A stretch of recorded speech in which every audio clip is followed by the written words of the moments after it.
నేడు ఆంధ్రప్రదేశ్ రాష్ట్ర రాజధాని నగరం అమరావతిలో సిఆర్డీఏ కార్యాలయాన్ని ప్రారంభించిన సీఎం చంద్రబాబు నాయుడు పాల్గొన్న పలువురు మంత్రులు.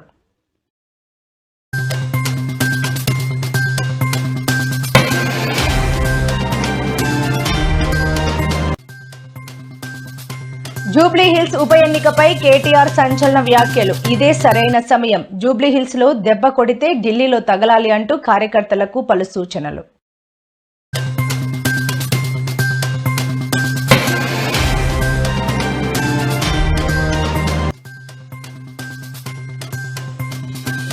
హిందూపురం ఎమ్మెల్యే బాలయ్య ఇంటి ఎదుట ఓ రైతు బలవన్మరణ యత్నం, కాపాడిన పోలీసులు.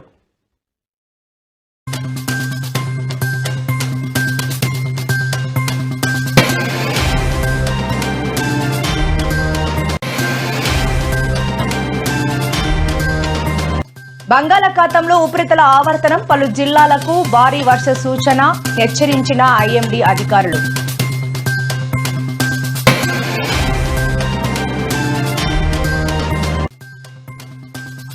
ఎందుకు ప్రైవేట్ పరం చేస్తున్నారు? మెడికల్ కాలేజీల ఏర్పాటుపై జగన్ కూటమి ప్రభుత్వానికి సూటి ప్రశ్నలు.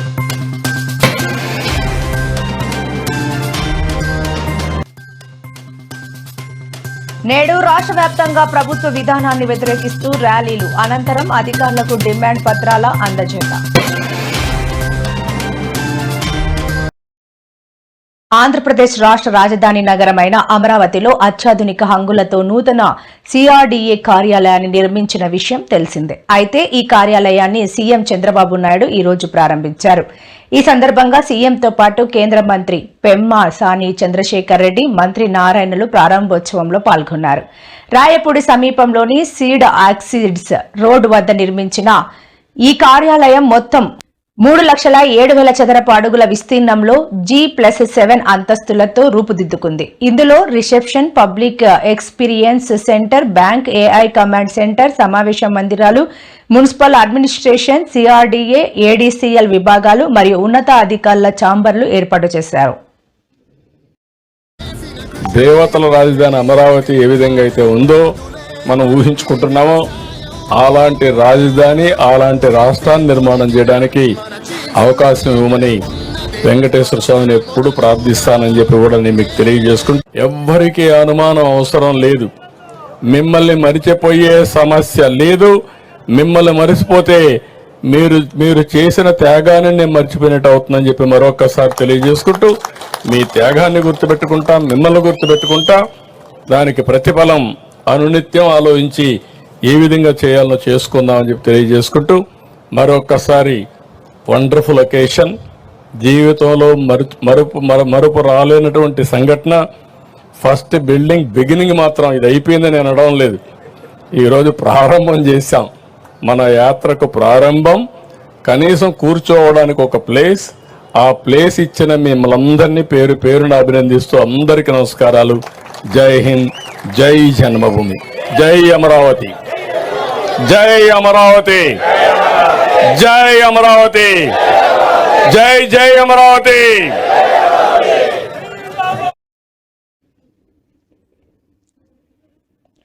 జూబ్లీ హిల్స్ ఉప ఎన్నికపై కేటీఆర్ విస్తృత స్థాయి కార్యకర్తల సమావేశం నిర్వహించారు. ఈ సమావేశంలో పాల్గొన్న కేటీఆర్ మాట్లాడుతూ, రేవంత్ రెడ్డి లాంటి దివాలా కోరు ముఖ్యమంత్రిని ఎక్కడా చూడలేదని ఘాటు వ్యాఖ్యలు చేశారు.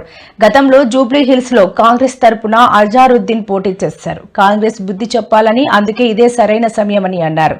జూబ్లీ హిల్స్ లో దెబ్బ కొడితే ఢిల్లీలో ఉన్న కాంగ్రెస్ హైకమాండ్ కు దెబ్బ తగలాలని పిలుపునిచ్చారు. హైదరాబాద్ లో సాధారణంగా ఓటింగ్ తక్కువ ఉంటుంది. బీఆర్ఎస్ నేతలు దగ్గరుండి ఓట్లు వేసేలా చూసుకోవాలని కోరారు. ఒక పని కూడా చేస్తున్నది కాంగ్రెస్ పార్టీ. నిన్న మనోళ్ళు తిరుగుతుంటే ఇదొకటి దొరికింది. ఒకటే ఇంట్లో ఈరోజు కాంగ్రెస్ పార్టీ వాళ్ళు, ఎందుకంటే మీరు ఎట్లాగూ ఓట్లేరని అర్థమైపోయింది. అలా మామూలుగానైతే ప్రజలు బాగా కోపంగా ఉన్నారు, ఓట్లేరని అర్థమైంది. అందుకే ఒకటే ఇంట్లో 43 దొంగ ఓట్లు రాయించారు. ఒక్కొక్క ఇంట్లో 43 దొంగ ఓట్లు, మొత్తం కలిపి వేల సంఖ్యలో దొంగ ఓట్లు కూడా రాయించారు. మేము దాని మీద ఎక్సర్సైజ్ చేస్తున్నాం. ఎట్లా దాన్ని ఎదుర్కొందాం. జూబ్లీ హిల్స్ వాళ్ళు, షేక్పేట వాళ్ళు ఇవాళ మీరు చేయవలసిన ఆలోచన ఒక్కటే. మీకు కారు కావాలన్నా, బుల్డోజర్ కావాలన్నా ఏదో ఒకటి ఆలోచన చేసుకోరు. మీకు కారు కావాలంటే టీఆర్ఎస్ గెలవాలి, కేసీఆర్ గెలవాలి, గోపీనాథ్ భార్య మాగంటి సునీతమ్మ నిలబడ్డది, ఆమె గెలవాలి. ఇక మీ ఇంటికి బుల్డోజర్ రావాలి, హైడ్రా రావాలంటే మాత్రం పక్కా మీరేం చేయాలనో అది చేయండి. నేనేదో ఇది మిమ్మల్ని భయపెడతానికి చెప్తలేను, ఉన్న వాస్తవం చెప్తున్నా. ఉన్న వాస్తవం ఏంది ఈరోజు అంటే, ఇవాళ మీరు చూస్తే రేవంత్ రెడ్డి ప్రభుత్వం, కాంగ్రెస్ ప్రభుత్వం వచ్చినాక కోర్టులంటే గౌరవం లేదు, పేదవాళ్ళంటే గౌరవం లేదు. మీ దగ్గర కాయిదాలు ఉన్నాయా, కాయిదాలు లేవా, పట్టి లేదు. ఇష్టం వచ్చినట్టు గుడ్డెద్దు చేన్ల పడ్డట్టు పోయి ఎక్కడ పడితే అక్కడ హైదరాబాద్లో నిన్నగాక మొన్న కూడా గొలగొట్టిరుపోయి గరీబోలు ఇళ్లలా వండుకునే అన్నంను తన్నుడు, వాళ్ళు పిలగాళ్ళు పెట్టుకునే పుస్తకాలు వారేసుడు, వాళ్ళ వాటర్ బాటిల్ వారేసుడు, ఎక్కడికక్కడ గుడిసెలు గులగొట్టుడు, రేకుల షెడ్లు గులగొట్టుడు, ఆగమాగం చేసి రోడ్డు మీద ఉండే బండ్లను కూడా ఆఖరికి ఇష్టం వచ్చినట్టు ఎత్తవతల వాడిస్తున్నారు, ఎక్కడికక్కడ కూలగొడతా ఉన్నారు. అందుకే నేను అంటున్నా, మీకు కారు కావన్నా బుల్డోజర్ కావన్నా ఆలోచించుకునే సమయం ఇవాళ జుబిలీహిల్స్ ప్రజలకు వచ్చింది. ఇంకొక మాట కూడా నేను మీకు విజ్ఞప్తి చేస్తా ఉన్నా. ఇప్పుడు ఈ ఎన్నికల్లో వాళ్ళకు సురుకు పెడితేనే, వాళ్ళకు గుణపాఠం చెప్తేనే వాళ్ళకు బుద్ధి వస్తుంది. ఇన్ని రోజులు చేసిన మోసానికి ప్రజలు కోపంగా ఉన్నారు అనే సోయి వస్తుంది. అడ్రస్ తో సహా వాళ్ళ ఎపిక్ నెంబర్స్ తో సహా వాళ్ళ ఫాదర్ నేమ్, వాళ్ళ ఏజ్ మొత్తం సర్వం ఇవన్నీ డిలీట్ చేయాల్సి నంబర్ 1. ఇది ఒక రకమైన నేను చాలా ఆశ్చర్యకరమైన విషయాలు తెలుస్తున్నాను. ఎంత సర్ప్రైజ్ అయినా చూసి 2-3 రకాల డిస్క్రిపెన్సీస్ ఇందులో. అదేమో ఇవన్నీ అపార్ట్మెంట్ బిల్డింగ్ అనుకున్నాం. అక్కడ వెళ్ళి చూస్తే కొన్నైతే చిన్న చిన్న ఇల్లు, అందులో ఎంత పెద్ద ఎత్తున పోతున్నట్టుగా మొత్తం కూడితే మేము మాకు అందిన సమాచారం, మాకు అందరిది ఏముంది అనుకుంది యూ కెన్ వెరిఫై సార్. అందులో కూడా ఏం చేస్తామంటే ఎగ్జాంపుల్ ఎట్లా జరిగింది 2 రకాలు ఒక ఎగ్జాంపుల్ ఇవన్నీ తెచ్చాను. దగాబడ్డ ప్రతి బిడ్డకు, కాంగ్రెస్ చేతిలో మోసపోయిన ప్రతి అన్నకు, ప్రతి తమ్ముడికి, ప్రతి చెల్లెకు, ప్రతి అక్కకు కలవాలే, కలిసి ఇగో ఈ లెక్క చెప్పాలి. ఇది కాంగ్రెస్ ఒక్కొక్క వర్గానికి ఎంతెంత బాకీ పడ్డది, ఈ బాకీ కార్డు విషయంలో ఇంటింటికి, గుండె గుండెకు, మనిషి మనిషికి వాస్తవాలు చెప్పాలి. ఏం చెప్పిండ్రు కాంగ్రెస్ వాళ్ళు? పెద్ద మనుషులుంటే ఇంట్లో ఒక పెద్ద మనిషి పెన్షన్ పొందే పెద్ద మనిషి ఉంటే, ఒక పెద్ద మనిషికి అయితే ఒక అయ్య ఉంటే, ముసలయ్య ఉంటే ఆయనకు 4,000 ఇస్తాం, ముసలమ్మ ఉంటే ముసలమ్మకు కూడా 4,000 ఇస్తాం. ఇప్పుడు కేసీఆర్ గారు 2,000 రూపాయలు ఇస్తే మేము 4,000 రూపాయలు ఇస్తామని చెప్పిండ్రు. మరి 24 నెలలు అయింది. ఎంత బాకీ ఉన్నారు ఆ ముసలమ్మకు, ముసలయ్యకు అని చెప్పి బాకీ కార్డుల రాసినాం. నెలకు 2,000 రూపాయల చొప్పున ఎలక్షన్ జరిగే నాటికి కాంగ్రెస్ పార్టీ, రేవంత్ రెడ్డి ఒక్కొక్క ముసలమ్మకు, ఒక్కొక్క ముసలయ్యకు బాకీ ఉన్నది 48,000 రూపాయలు అనే మాట నేను మీకు గుర్తు చేస్తా ఉన్నా. ఆడపిల్లలకు చెప్పినారు, 18 ఏళ్లు నిండిన ఆడబిడ్డలందరికీ రాష్ట్రంలో ఉండే 1,67,00,000 మంది ఆడబిడ్డలకు నెలకు 2,500 రూపాయలు కాంగ్రెస్ అధికారంలోకి రాగానే 100 రోజుల లోపలనే మా గ్యారంటీ ఇగో మేము ఇస్తామన్నారు. 24 నెలలకు 2,500 కూడితే వచ్చినాయి ఒకరికన్నా పైసలు? మహాలక్ష్మి వచ్చిందా? 2,500 వచ్చినాయా? ముసలోళ్ళకు 4,000 వచ్చిందా? మన పిల్లలకు మన నిరుద్యోగ భృతి అన్నారు, అది వచ్చిందా? అగో అందుకే ఈ బాకీ కార్డు ఇంటింటికి తీసుకుపోవాలి. బాకీ కార్డు ముంగట పెట్టి చెప్పాలి, కాంగ్రెస్ వాళ్ళు మీ ఒక్కొక్కలకు ఇంతింత బాకీ ఉన్నారు.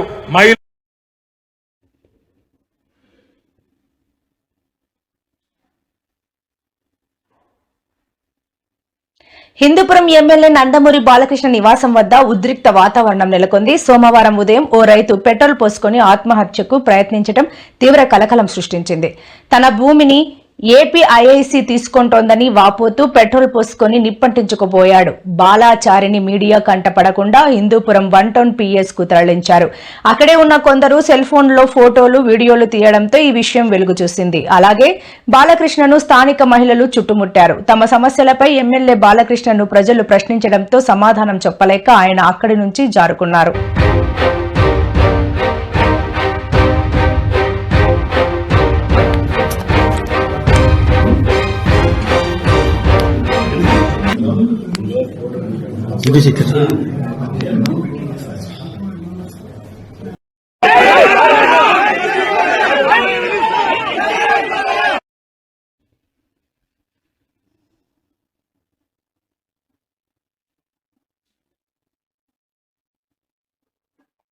రెండు తెలుగు రాష్ట్రాలకు వాతావరణ శాఖ మరోసారి హెచ్చరికలు జారీ చేసింది. బంగాళాఖాతంలో ఏర్పడిన ఉపరితల ఆవర్తనం ప్రభావంతో తెలంగాణ, ఆంధ్రప్రదేశ్ రాష్ట్రాల్లో భారీ వర్షాలు కురిసే అవకాశం ఉందని వాతావరణ శాఖ వెల్లడించింది.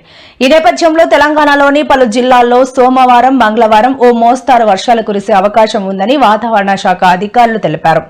ఈ క్రమంలో పెద్దపల్లి, జయశంకర్, భూపాలపల్లి, ములుగు, భద్రాద్రి కొత్తగూడెం, ఖమ్మం, నల్గొండ, సూర్యాపేట, మహబూబాబాద్, వరంగల్, హనుమకొండ, జనగామ, నాగర్ కర్నూలు, వనపర్తి, జోగులాంబ, గద్వాల్, మేడ్చల్, మల్కాజ్గిరి, రంగారెడ్డి, హైదరాబాద్ జిల్లాలో వర్షాలు కురిసే అవకాశాలు ఉన్నాయని వెల్లడించింది.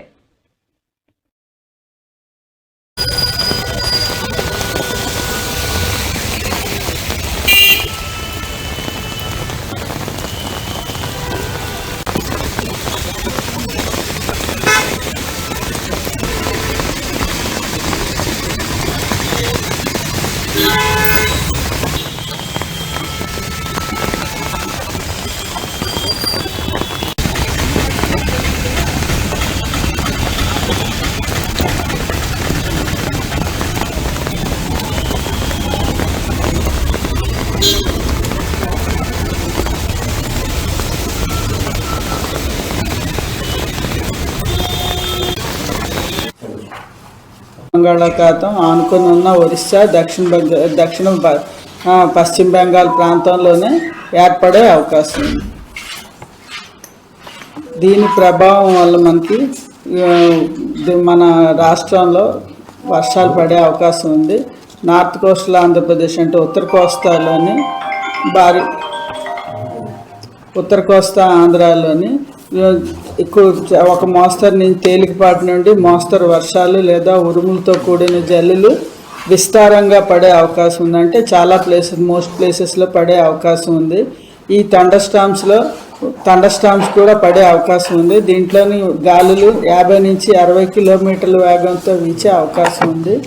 అదే దక్షిణ కోస్తాలో అయితే పలు చోట్ల అంటే అనేక చోట్ల పడే అవకాశం ఉంది. ఇక్కడ కూడా ఉత్తర కోస్తాలో అయితే కొన్ని చోట్ల భారీ వర్షాలు కూడా పడే అవకాశం ఉంది. 1-2 దగ్గరలో భారీ వర్షాలు కూడా పడే అవకాశం ఉంది. మనకి శ్రీకాకుళం, విజయనగరం, విశాఖపట్నం, అనకాపల్లి, పార్వతీపురం, మన్యం, ఏఎస్ఆర్ ఈ జిల్లాల్లో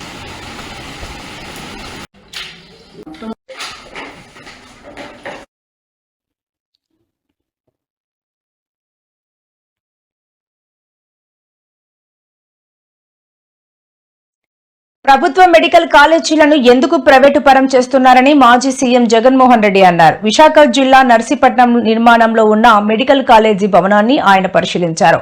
ఈ సందర్భంగా మాట్లాడుతూ పీపీపీ విధానంలో మెడికల్ కాలేజీ నిర్మాణం చేస్తామని చెప్పిన సీఎం చంద్రబాబుపై ఆయన మండిపడ్డారు. పేదల ప్రజలకు ఆరోగ్యం బాగోలేకపోతే ఉత్తరాంధ్ర మొత్తంలో విశాఖ కేజీహెచ్ దిక్కుగా ఉందన్నారు.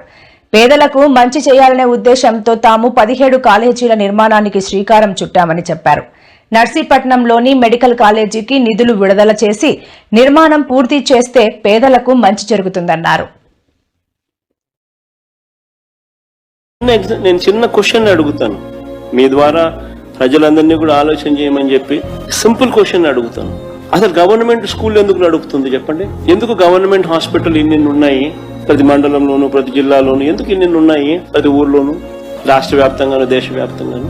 ఎందుకు బస్సు కూడా, ఆర్టీసీ బస్సులు కూడా ఎందుకు గవర్నమెంట్ నడుపుతుందో ఆలోచన ఎప్పుడైనా చేసినారా? మరోవైపున మనం కట్టిన 17 కొత్త మెడికల్ కాలేజీలు, అందులో 5 మెడికల్ కాలేజీలు మనం ఉండగానే కమిషన్ కూడా చేసాం. కాలేజీలు మొదలయ్యాయి 5 కాలేజీలు. మిగిలిన కాలేజీలు వార్ ఫుటింగ్ బేసిస్ మీద పనులు జరుగుతూ ఉన్నాయి. ఈ పెద్ద మనిషి ముఖ్యమంత్రి అయ్యాడు, కాలేజీలు కట్టాల్సింది పోయి అమ్ముతానని చెప్పి ఈ మనిషి తయారయ్యాడు. పేదవాడికి మెడికల్ కాలేజీలు అందుబాటులో లేకపోతే ఆ డిస్ట్రిక్ట్ హెడ్ క్వార్టర్స్లో ఎప్పుడైనా ఒక మెడికల్ కాలేజ్ అందుబాటులో ఉంటే దాని అర్థం ఒక మల్టీ స్పెషాలిటీ హాస్పిటల్ అందుబాటులో ఉంది అని నిదర్శనం. ఆ హాస్పిటల్స్లో ఆ కాలేజీలు అక్కడ ఉంటే అసిస్టెంట్ ప్రొఫెసర్లు అందుబాటులో ఉంటారు. ఆ కాలేజీలో పనిచేసే స్టాఫ్, పోస్ట్ గ్రాడ్యుయేట్ స్టూడెంట్స్ వీళ్ళంతా కూడా అందుబాటులో ఉండే ఒక మల్టీ స్పెషాలిటీ హాస్పిటల్ ఆ డిస్ట్రిక్ట్లో పేదలకు అందుబాటులో ఉంటుంది. ఎప్పుడైతే ఈ మెడికల్ కాలేజ్ అక్కడ అందుబాటులో ఉంటుందో, గవర్నమెంట్ మెడికల్ కాలేజ్ అందుబాటులో ఉంటుందో, అప్పుడు ప్రైవేట్ రంగంలో ఉన్న ఏ హాస్పిటల్ కూడా పేదవాడిని ఎక్స్ప్లాయిట్ చేయని పరిస్థితిలోకి వస్తాడు. ఎందుకనంటే ఎక్స్ప్లాయిట్ చేసే పరిస్థితి అంటే అక్కడే గవర్నమెంట్ హాస్పిటల్ ఉంది కదా, మెడికల్ కాలేజ్, ఆటికి పోతామని చెప్పి చెప్తారు ఎవరైనా కూడా.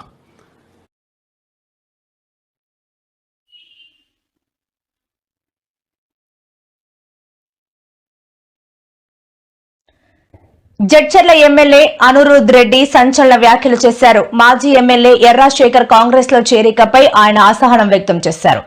ఎర్రాశేఖర్ కాంగ్రెస్ పార్టీలో చేరడానికి వీల్లేదని అన్నారు. కాంగ్రెస్ పార్టీకి మోసం చేసి మూటలు తీసుకుని పోయినోళ్లకు మళ్లీ ఎంట్రీ లేదని అనురుద్ రెడ్డి స్పష్టం చేశారు. పార్టీకి మోసం చేసిన వారిని తిరిగి తీసుకోమని తెలిపారు. సొంత తమ్ముణ్ణి సర్పంచ్ పదవి కోసం చంపారని, ఇప్పుడు ఎమ్మెల్యే పదవి కోసం నన్ను కూడా చంపొచ్చు అని అనుమానం వ్యక్తం చేశారు. పిసిసి గారు కానీ సీఎం రేవంత్ రెడ్డి గారు కానీ చెప్పడం జరిగింది, పార్టీకి మోసం చేసిన వాడు ఎలక్షన్స్ ముందు వాళ్ళని ఖచ్చితంగా తీసుకోమని చెప్పి కూడా చెప్పడం జరిగింది. ఇప్పటివరకు ఫ్యాక్షన్ రాజకీయాలు లేవు.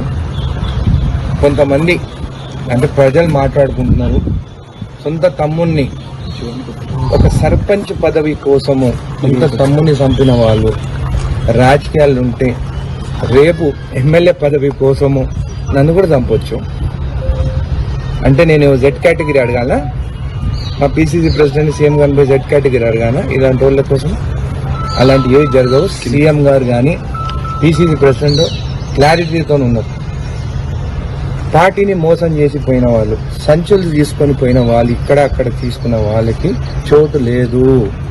అది కూడా జడ్చర్లలో ఉన్న ఎమ్మెల్యే అనిరుద్ రెడ్డి ఆల్రెడీ వేరే కాన్స్టిట్యున్సీలు కూడా కానీ, నారాయణపేట కానీ, దేవరకద్ర కానీ, మిడ్జిల్ కానీ, మేమ్నర్ కానీ ఎవరైతే మోసం చేసి పోయి మమ్మల్ని అందరిని ఓడగొట్టాలని తిరిగిన వాళ్ళు మళ్ళీ రిటర్న్ వస్తారంటే ఈ 5 ఎమ్మెల్యేలు ఎవరైనా కానీ ఒప్పుకునే పరిస్థితి లేదు.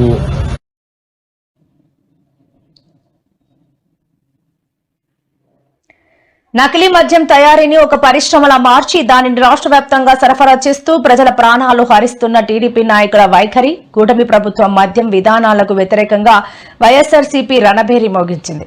పార్టీ అధ్యక్షుడు మాజీ సీఎం వైఎస్ జగన్ ఆదేశాల మేరకు ఉద్యమ కార్యాచరణ చేపట్టింది. అందులో భాగంగా సోమవారం రాష్ట్ర వ్యాప్తంగా అన్ని నియోజకవర్గ కేంద్రాల్లో భారీ ఎత్తున నిరసన ర్యాలీలు నిర్వహించనుంది.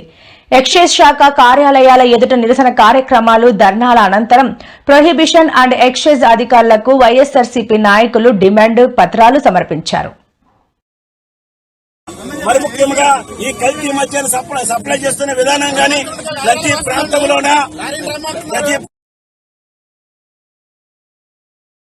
అలాగే ఒరిస్సా రాష్ట్రం నుండి లేదా ఇతర రాష్ట్రాల నుండి నకిలీ మద్యాన్ని స్పిరిట్ తో కలిపి ప్రజల యొక్క ప్రాణాలను బలికొన్న చంద్రబాబు నాయుడు ప్రభుత్వానికి నిరసనగా ఈ రోజు పార్వతీపురం మన్యం జిల్లాలో ఉండే పాల్పరంగా మనందరూ పెద్ద.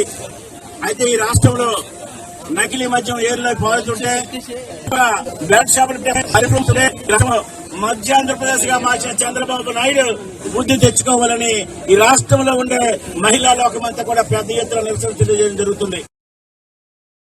ఇక నకిలీ లిక్కర్తో ఏపీ ప్రజలు బెంబేలెత్తిపోతుంటే ఇప్పుడు బీర్లు కూడా కల్తీ చేస్తున్నారు కల్తీగాళ్లు. కృష్ణా జిల్లా కేసరపల్లిలో నకిలీ బీర్ యువకులను ఆశ్చర్యానికి గురిచేసింది. ఓ వైన్ షాప్లో 3 బీర్లు కొంటే ఆ యువకులకు అందులో ఒక బియర్ నకిలీది వచ్చిందని ఆరోపిస్తున్నారు వాళ్ళు. వైన్ షాప్లోనే గ్లాసులో పోయించి ఆ సేల్స్ మెన్ను నిలదీశారు. కల్తీ బీర్లు అమ్మి తమ ప్రాణాలు తీస్తారా అని wine shop sales men question చేశారు బాధిత యువకులు. దీంతో ఆ సేల్స్ మెన్ మద్యం డిపో నుంచి వచ్చిన మద్యం అమ్మడం వరకే మా పని అంటూ నిర్లక్ష్యంగా సమాధానం ఇచ్చారు. వైన్ షాప్ వద్ద జరిగిన సంభాషణ అంతా వీడియో తీసిన యువకులు సోషల్ మీడియాలో పోస్ట్ చేశారు. ఏపీలో కల్తీ మద్యం వెచ్చలవిడిగా వైన్ షాపుల్లో అమ్ముడవుతోందని, ప్రజల ప్రాణాలకు రక్షణ లేదని ఆ యువకులు చెప్తున్నారు. లిక్కర్ అలాగే బీర్లు కూడా తాగేవాళ్ళు 1కి 2 సార్లు పరీక్షించుకోవాలన్నారు. కృష్ణా జిల్లా కేసరపల్లిలో జరిగిన ఈ ఘటన ప్రస్తుతం సోషల్ మీడియాలో వైరల్గా మారింది. కల్తీ మద్యాన్ని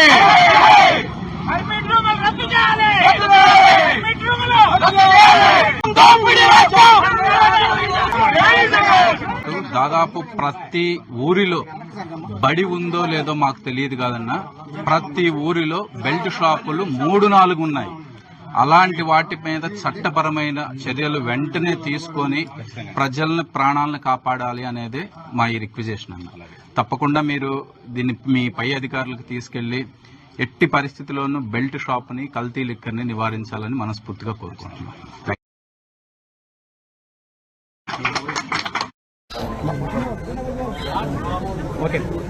ఈరోజు రాష్ట్ర వ్యాప్తంగా కల్తీ మద్యం మీద చనిపోయిన ప్రజలకి అండగా, పసుపు కుంకుమలు పోగొట్టుకునే అక్కా చెల్లెమ్మలకి అండగా ఈరోజు వైఎస్ఆర్ కాంగ్రెస్ పార్టీ ఈ నిరసన కార్యక్రమం చేస్తుంది. భవిష్యత్తులో ఈ కల్తీ మద్యం వల్ల ఇంకెవరి ప్రాణాలు పోకూడదు, అందరినీ కాపాడుకోవాల్సిన బాధ్యత మన మీద ఉందని చెప్పి జగన్మోహన్ రెడ్డి గారి పిలుపు మేరకు ఈ రోజు మనం అందరం కూడా ఈ నిరసన కార్యక్రమంలో పాల్గొని ర్యాలీగా వెళ్లి ఎక్సైజ్ ఆఫీసర్స్ కి వాళ్ళ నియోజకవర్గాల్లో ఈ కల్తీ మద్యం గాని బెల్ట్ షాపులు గాని లేకుండా చేయాలి. అలాగే తప్పుడు కేసులు పెట్టకుండా నిజంగా ఎవరైతే సారా కాల్స్తున్నారో, ఎవరైతే బెల్ట్ షాపులు నడిపిస్తున్నారో, ఎవరైతే కల్తీ మద్యాన్ని అమ్ముతున్నారో వాళ్ళని అరెస్ట్ చేయాలని డిమాండ్ చేస్తూ ఉన్నాం. ఎందుకు ఈ రోజు ఇంత గట్టిగా మనం ఫైట్ చేస్తున్నామంటే మొన్ననే మొలకల చెరువులో ఇబ్రహీంపట్నంలో దాదాపుగా 20,000 లీటర్లు కల్తీ మద్యం దొరకడం జరిగింది.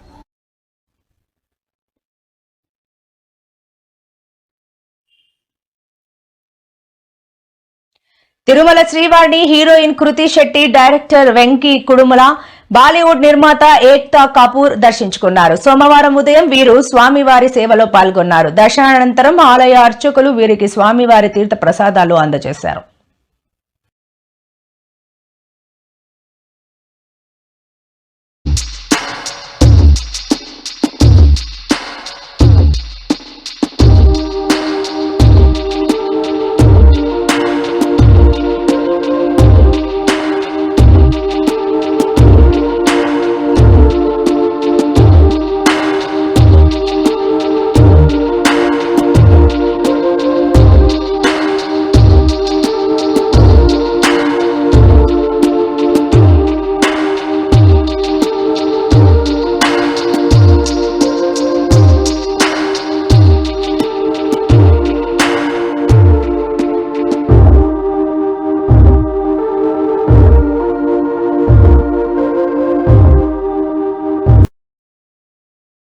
Tollywood star heroine Samantha, Ruth Prabhu social మీడియాలో ఎంత యాక్టివ్ గా ఉంటారో ప్రత్యేకంగా చెప్పాల్సిన అవసరం లేదు. ఆమె తరచూ తన వ్యక్తిగత ప్రొఫెషనల్ విషయాలను అభిమానులతో పంచుకుంటూ సోషల్ మీడియాలో ఎప్పుడూ హైలైట్ అవుతూ ఉంటారు.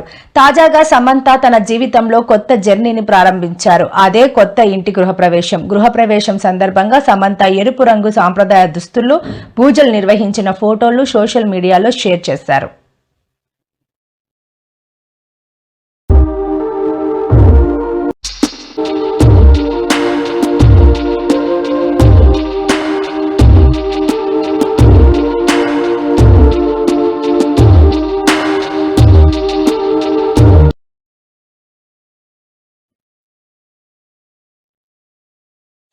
తిరుపతి జిల్లా శ్రీకాళహస్తి రాజకీయాల్లో రాయుడు సెల్ఫీ వీడియో ప్రకంపనలు సృష్టిస్తోంది. జనసేన నుంచి సస్పెన్షన్ కి గురైన వినుత కోట ఆమె భర్త కోట చంద్రబాబును చంపేందుకు కుట్ర చేసినట్లు, ఇందుకోసం ఎమ్మెల్యే బొజ్జల వెంకట సుధీర్ రెడ్డి 30 లక్షలు ఒప్పందం కుదుర్చుకొని ముందస్తుగా 20 లక్షలు ఇచ్చారని రాయుడు తన సెల్ఫీ వీడియోలో చెప్పారు.